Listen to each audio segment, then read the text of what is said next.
Kumusta kaibigan? Salamat sa pagbabalik dito sa Tagalog Cine Recaps. Ngayong araw, ang ipapakita ko sa inyo ay ang 2015 Indian thriller movie na pinamagatang Drishyam. Sa tahimik na bayan ng Goa, makikita doon ang tanggapan ng cable TV services na pagmamay-ari ni Vijay. Walang ibang libangan si Vijay kundi ang manood maghapon ng mga pelikula. Halos tutok ang mga mata ni Vijay sa palabas. Ibig nitong malaman ang bawat detalye ng pelikula. Kaya naman malimit siyang binibiro ng kanyang nag-iisang tauhan na si Jose, na bakit hindi nito subukan maggawa ng pelikula dahil memoryado na nito ang lahat ng palabas. Kilalang kilala si Vijay ng mga taga roon, bagamat alam nilang hindi nakatapos ng pag-aaral si Vijay, alam ng lahat na mabait na tao ito, at isang responsableng padre de pamilya. At bago dumilim, nagmamadali na rin itong makauwi ng kanilang bahay. Madalas maaabutan niyang abala sa pagluluto ang kanyang asawa na si Nandini. Sa kanilang hapunan, masayang kasalo ni Vijay ang kanyang dalawang anak na babae, ang panganay si Anjo, at ang pangalawa naman ay si Ano. Maituturing na payak lamang pero masaya ang pamumuhay ng pamilya, sama-sama sila na namamasyal sa ibang lugar, kumakain sa labas, nanonood ng sine, namamasyal sa mga mall, at bumibili kung ano-anong mga pangunahing kailangan nila. Madalas si Vijay na magmerienda sa malapit na restaurant na pag-aari ng kanyang kaibigan na si Martin. Isang araw, nakita ni Vijay ang mag-asawang matanda na halatang may problema. Sinabi ng mag-asawa na umutang sa private lending company ang kanilang anak at hindi pa nakakabayad ng interes. Dahil pinsan ng pulis na si Captain Lax ang may-ari ng lending company, ikinulong nito ang kanilang anak at hindi ito makakalabas hanggat hindi sila nakakabayad. Naalala ni Vijay na ang problema ng mag-asawa ay katulad ng napanood niya sa isang pelikula na nagtalakay sa ganong kaso. Kaya ipinayo ni Vijay sa mag-asawa na puntahan nila ang kanyang kilalang abogado na nasa ibang lugar, para makahingi agad sila ng court order na mag-uutos na palayain agad ang kanilang anak, dahil labag sa batas ang ginawang paghuli ni Captain Lax. Samantala, nag-attend ng nature camp si Anjo. Napansin ni Anjo ang isang binata na estudyante sa ibang eskwelahan na si Sam, na palagi siyang kinukunan ng video, hanggang may makapansin na kay Sam na isa ring estudyante at pinagbawalan nito. Ang sumunod na araw, ipinakilala ni Martin kay Vijay ang contractor na namamahala sa itinatayong bagong police station. Habang nag-uusap ang dalawa, galit na dumating si Captain Lax. Sinabi nitong may nagturo sa mag-asawang matanda na pumunta sa abogado. Tiningnan ni Captain Lax si Vijay, alam nitong ito ang nagpayo sa mag-asawang matanda. Sinabi ni Martin na malaki na ang utang ni Captain Lax, pero sinabi ni Lax na wala siyang dapat bayarang utang. Iyon ay sa komisyon na dapat niyang matanggap galing kay Martin, dahil lahat ng mga labor sa construction ng bagong police station, doon sa restaurant ni Martin kumakain. Sinabi ni Vijay na walang ibang pinakamalapit na makakainan sa lugar, kaya natural lang na doon pumunta lahat ng labor sa restaurant ni Martin, at hindi na kailangan pa ng tulong ni Captain Lax, pero sinabi ni Captain Lax, na magagawa niyang pagbawalan lahat ng labor na pupunta sa restaurant ni Martin at sa ibang restaurant kumain. Dumating si Major Vin, na isa ring kakilala ni Vijay. Sinabi ni Vijay na sana lahat ng pulis ay kasing buti ni Major Vin, hindi katulad ng ibang pulis na nagpapakabusog kahit galing sa pinagpagora ng iba. Sa pag-uwi ni Vijay, naghukay siya sa tabi ng kanilang bahay para sa paglalagyan niya ng mga dahon at basura para gawin niyang fertilizer. Ibinalita din ni Anju na nag-enjoy siya sa pinuntahang nature camp. Ikinwento din niya ang pag-video at pagbuntot-buntot sa kanya ng isang estudyante.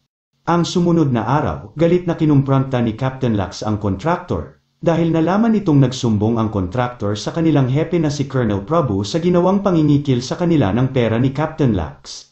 Sinabi ni Captain Lax na ang hiningi niyang pera ay ibinigay niya ang iba kay Colonel Prabhu, pero hindi naniwala si Vijay. Sinabi ni Vijay na isang matinong pulis si Colonel Prabhu at hindi katulad niyang abusadong pulis. Sobrang nagalit si Captain Lax at nagbanta na darating din ang araw ng pagtutuos nila ni Vijay. Sinabi ni Vijay na hindi siya natatakot dahil alam niyang nasa tama siya palagi. Isang araw, October 2 ng hapon, habang papauwi na si Anju galing palengke, nagtaka ito sa pagdating ni Sam at kinausap siya. Pero laking gulat niya nang ipakita ni Sam ang video na nasa cellphone nito. Makikita sa video ang kanyang pagpaligo noong nag-attend siya ng nature camp.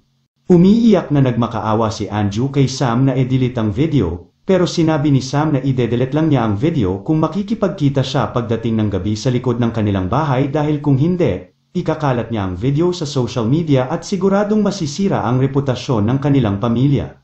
At nang makauwi na si Anju sa kanilang bahay, agad din niyang ipinaalam ang lahat kay Nandini. Kinagabihan sa pagdating ni Sam sa likod ng bahay, naroon na si Anju naghihintay sa kanilang bodega. Sa pagpasok ni Sam nagulat ito nang makitang naroon din si Nandini. Labis na nagmakaawa sina Anju kay Sam na i-delete nito ang video, umiiyak na nakiusap din si Nandini kay Sam na wag niyang sirain ang buhay ng kanyang anak. Subalit sinabi ni Sam na i-delete lamang niya ang video kung ibibigay ni Nandini ang kanyang gusto. Naisip ni Anju na agawin niya ang cellphone na hawak ni Sam, kumuha siya ng tubo at lumapit kay Sam. Plano niyang hatawin ang kamay ni Sam para mabitawan ang cellphone nito. Pero naibaba ni Sam ang kanyang kamay kaya ang ulo nito ang natamaan ni Anju. Bumagsak si Sam, agad namang sinira ni Anju ang cellphone nito. Kinilabutan sila sa kanilang natuklasan. Inisip nilang napakalaking problema ang nangyari dahil wala ng buhay si Sam. Nagmamadaling sinubukang tawagan ni Anju ang kanyang ama pero hindi niya ito makontak dahil nakababa ang telepono nito habang nanonood ng pelikula at naghihintay sa pagtila ng ulan. Dahil sa kanilang takot na may makakita, agad nilang binalot si Sam at hinila palabas, sa kanila ibinaon sa hukay na ginawa noon ni VJ, habang ang lahat ng iyon ay nasaksihan ni Anu na nasa bintana. Dahil sa madaling araw na nang tumigil ang malakas na ulan, umaga na ring nakauwi si VJ. Nagulat siya sa kanyang naabutan dahil nagkalat ang mga putik sa kanilang bahay. Umiiyak at nanginginig pa rin ang kanyang mga anak na yumakap sa kanya, hanggang sabihin na ni Nandini ang nangyari. Kinakabahan pa rin si Nandini at sinabi nitong mas nakakabuti siguro kung sasabihin nila sa pulisya ang nangyari, pero tumutol si VJ dahil masisira ang buhay ni Anju, at hindi siya papayag na may mangyari pang masama sa kanila. Ibinigay ni Anju ang nakitang niyang susi ng kotse ni Sam, pinuntahan nila ang bodega, walang nakitang kahit isang patak ng dugo si VJ. Inisip niyang internal injury ang ikinamatay ni Sam, nakita ni VJ ang SIM card ng cellphone ni Sam. Naalala niya sa isang pelikula na pwedeng matrace ng mga intelligence agents ang location ng isang SIM card, kaya kinuha ito ni VJ. Sinabi ni VJ na hahanapin niya ang kotse ni Sam, habang wala siya ay hindi niya pinalalabas ang kanyang pamilya at isarado lahat ng bintana at pintuan para magmukhang walang tao ang bahay sa araw na yun.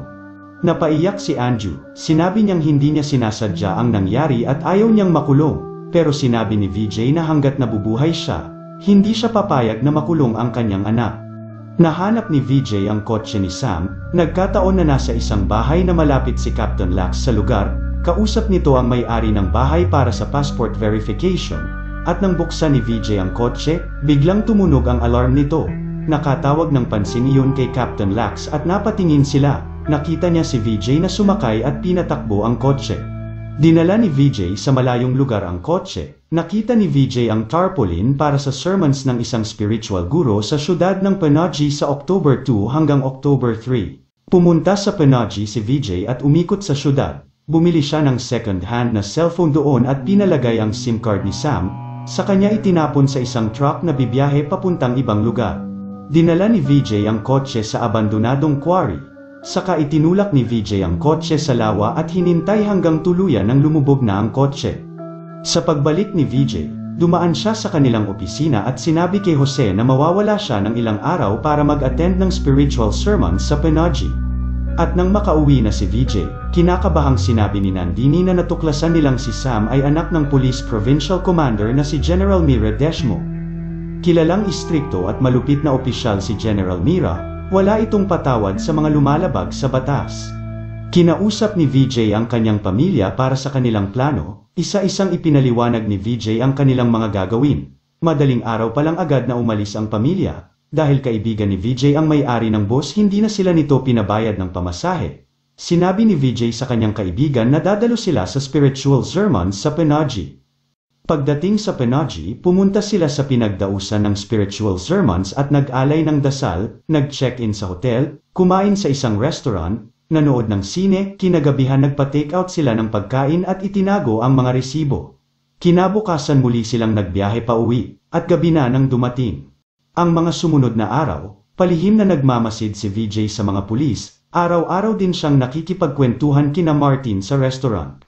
Samantala dahil sa matagal nang hindi nakakabalik si Sam, pinetrace na ni General Mira ang cellphone number ni Sam at nalaman nitong napunta ito sa ibang lugar.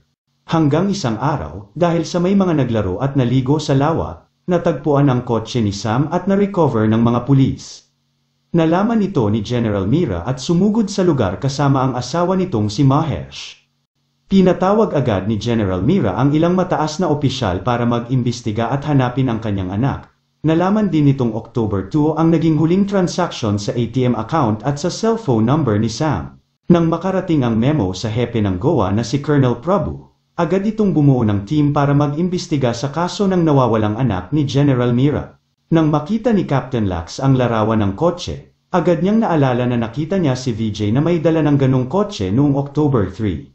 Pumunta si Captain Lax sa restaurant kung saan naroon si VJ. Sinabi ni Captain Lax na mag-iimbestiga siya sa na-recover na yelong kotse. Napatingin bigla si VJ, napangiti si Captain Lax sa pag-react na iyon ni VJ. Sigurado siyang may itinatagong lihim si VJ, at siguradong promotion makukuha niya kapag siya ang nakasolve sa kaso. Sinabi agad ni Captain Lax ang kanyang nalalaman kay Colonel Prabhu.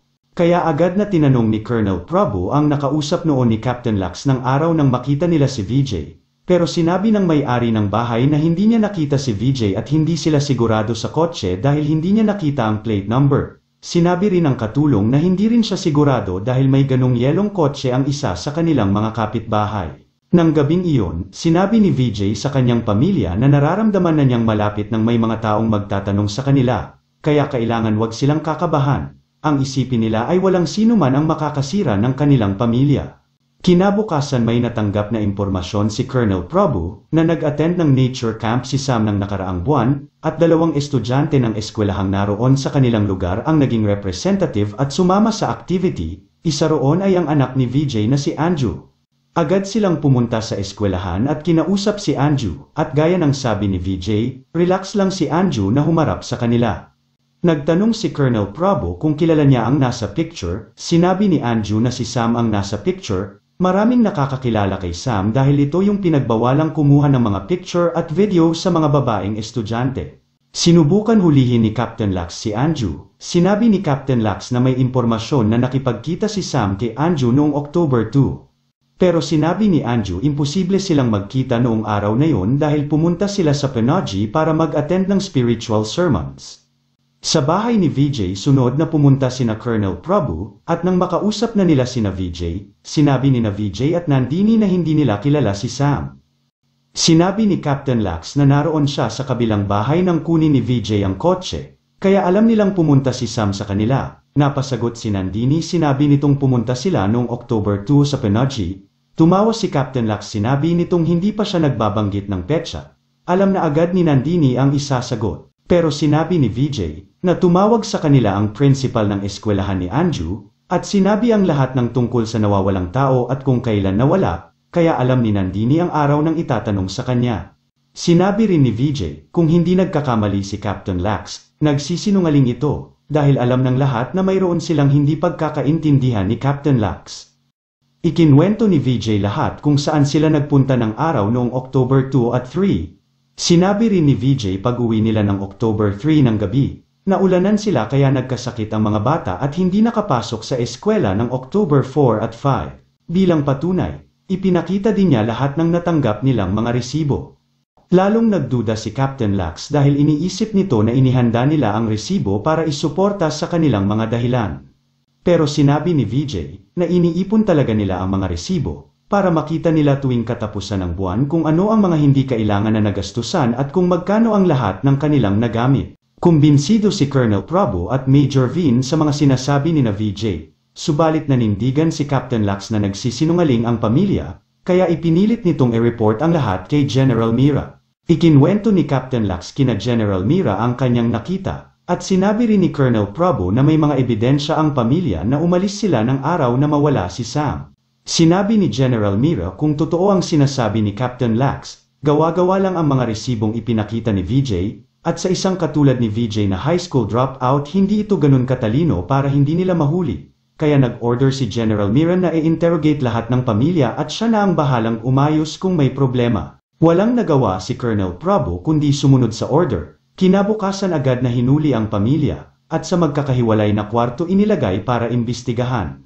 Sumugod naman sa provincial headquarters ang lahat ng mga kapamilya at kaibigan ni VJ, tinututulan nila ang illegal na pag-aresto sa pamilya. Pero bago pa man sila hinuli, gabi-gabi tinuturuan maigi ni VJ ang kanyang mga anak sa mga sasabihin nila at wala silang babanggitin oras kundi mga pagkain at lugar lamang na kanilang pinuntahan. Kaya naman, sa interogasyon ng mga pulis sa pamilya ay magkakatugma sila ng sinasabi, maging si Anu, kahit pilit na pinaiikot ng mga pulis ay memoryado nito kung ano ang isasagot. Nakumbinsi si Mahesh sa mga sinabi ng pamilya at baka nagkakamali nga si Captain Lax. Subalit hindi naniniwala si General Mira sa pamilya, dahil sa ganung edad ni Anu, ay sobrang detalyado ang kwento nito.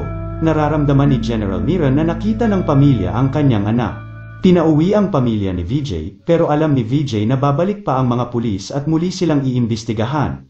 Samantala, pinatawag ni General Mira ang mga malalapit kay VJ, at lahat ng taong sinasabi ng pamilya na nakausap nila sa pagpunta sa Panaji.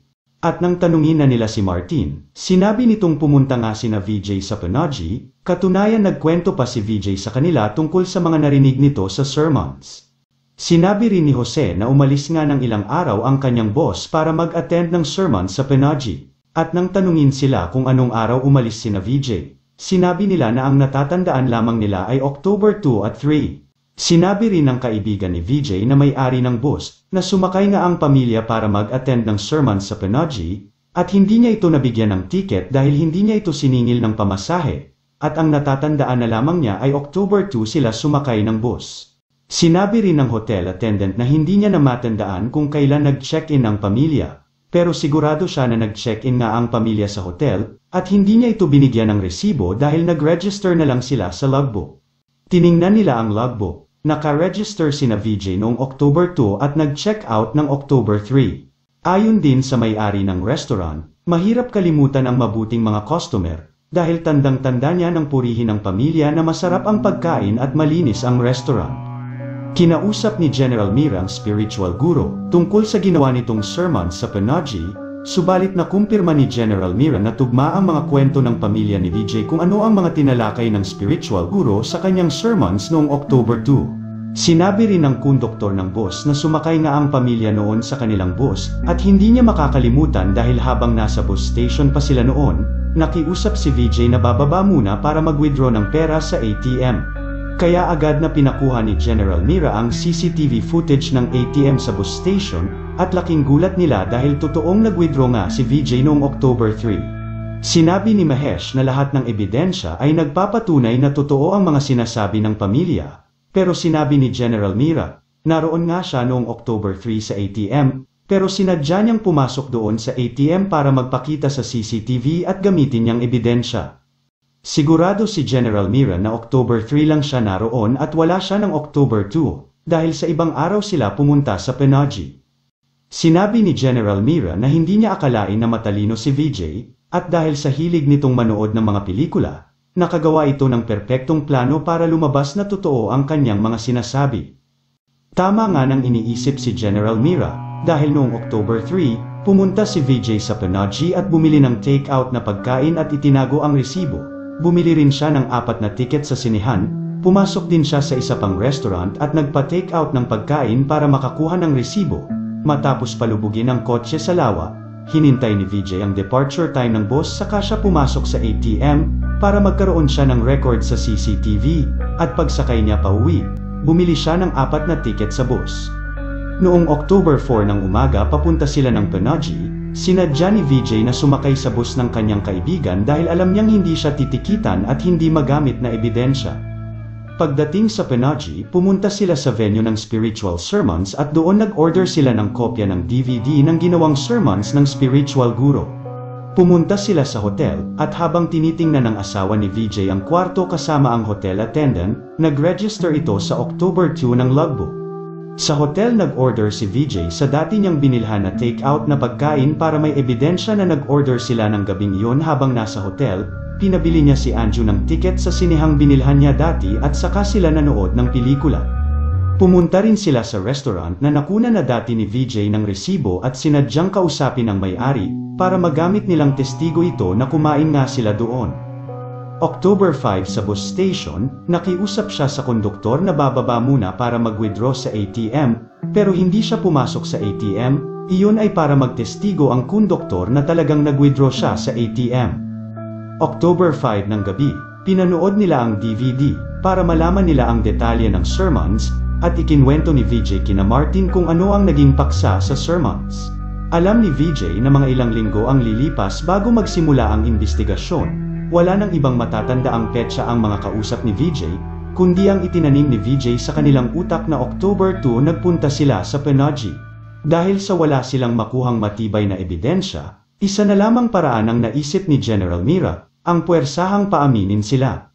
Kinaumagahan muling kinuha sa kanilang bahay ang pamilya, sa headquarters, muli silang isa-isang tinanong pero nanindigan sila sa kanilang kwento. Kaya inutusan ni General Mira si Captain Lux na bugbugin si VJ para umamin, 2 pulis na babae rin ang nanakit at nagpapaamin kina Nandini at Anju.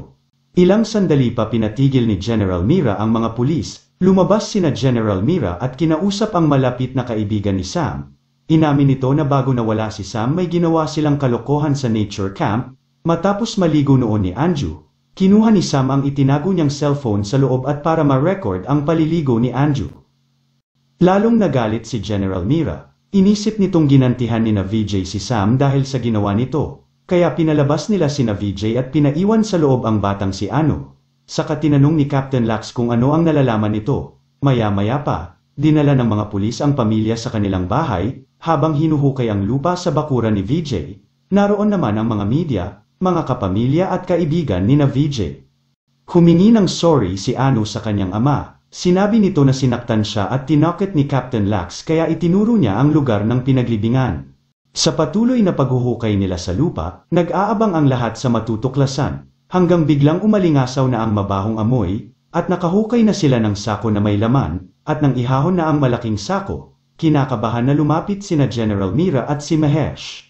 At nang malantad na ang laman ng sako, nagulat sila at napatingin sila sa pamilya ni VJ, dahil isa lamang na malaking patay na aso ang lumabas. Lumapit si VJ sa kanyang mga pamilya at kaibigan, sinabi nitong kahit napatunayan na nilang inosente sila, sinaktan pa rin silang lahat ni Captain Lux pati na si Ano. Dito na sumabog ang galit ng mga kaibigan at pamilya ni VJ, sinugod nila si Captain Lux at pinagtulungang bugbugin. Walang nagawa ang mga pulis kundi itakas sa kaguluhan sina General Mira. Dahil sa malaking kaguluhang nangyari, naging laman ng balita ang pagkawala ng anak ni General Mira, at ang ginawang pananakit at ilegal na pag-aresto ng mga pulis sa pamilya ni VJ. Dahil na rin sa kahihiyan na nakuha ng pamunuan ng pulisya, agad na inilipat si Colonel Prabhu at lahat ng tauhan nito sa ibang lugar. Indefinite leave ang ipinataw din ng pamunuan ng pulisya kay General Mira. Samantalang si Captain Lux suspendido at naka-confine sa ospital dahil sa pagkuyog sa kanya ng taong bayan, nag-isto rin ng ibang kalokohan pinaggagawa ni Captain Lux at sinampahan ng mga kasong extortion. Nakipagkita si General Mira at Mahesh kay VJ sa isang lugar. Sinabi ni Mahesh na solong anak nila si Sam kaya sobra nila itong na-spoil. Binigay nila ang lahat ng naisin nito. Hindi nila alam na nakakasama na pala ang dulot noon kay Sam. Aminado silang kasalanan din nila na hindi nila nagabayan ng tama ang kanilang anak. Humingi sila ng patawad sa nagawa nila sa pamilya ni VJ. Sinabi din nila sa ibang bansa na sila titira, pero nakiusap sila na bago sila umalis, ibig lang nilang malaman kung buhay pa ang kanilang anak. Humingi din ng patawad sa kanila si VJ, sinabi ni VJ sana naging mayaman din siya katulad nila, pero mahirap lang sila at tanging kayamanan niya ang kanyang pamilya. At isang araw biglang may panauhin na ibig guluhin ang kanilang pamilya. Nagmakaawa sila pero hindi nakinig ang panauhin, hanggang nangyari ang hindi nila kagustuhan, kaya napilitan silang ilagay ang panauhin sa lugar na hindi na siya makababalik pa. Paulit-ulit na humingi si VJ ng patawad, sinabi nitong isa din siyang ama na kailangan niyang proteksyonan ang kanyang mga mahal sa buhay, nakuha nila ang ibig sabihin ni VJ, kaya umalis si General Mira na walang tigil sa pag-iyak. Kinausap si VJ ng bagong police station chief sa kanilang lugar. Sinabi nitong hindi na niya mapapaglaruan ang mga pulis, dahil siya na mismo ang mag-iimbestiga kung nasaan ang katawan ni Sam. Sinabi ni VJ na hindi niya pinaglaruan ang mga pulis bagkus nirerespeto niya ito, dahil sila ang magproprotekta sa mga sibilyan. Saka tumalikod si VJ at umalis, alam nitong kahit kailan hindi na nila makikita pa ang katawan ni Sam, dahil kahit pamilya ni VJ, hindi rin alam na inilipat ni VJ ang katawan ni Sam noon, at inilibing ito sa ilalim ng lupa ng bagong police station. Marami pong salamat sa lahat ng nag-subscribe dito sa aming channel at nag-like ng aming video. Muli po ay inaanyayahan po namin kayo na manood pa rin ng mga susunod naming video sa darating na mga araw. Maraming salamat po sa inyo. Binabati namin ng magandang araw ang mga nagpapa-shoutout na sina Mateo Toledo, June Robles, Gallo Family, Mark Vargas, Dayan ng Saudi Arabia, Ruel Cangad, Alan Junel Salazar ng Imus Cavite at sa SSC, Dunformer Gaming, Vicky Abisin, Alf Forum, Paulo Pansilan Paril, Miss Karen Kim, Kakabergs Vlogs TV1, at si Red Rivera. Pagpalain po sana tayong lahat. Ingat kayo palagi.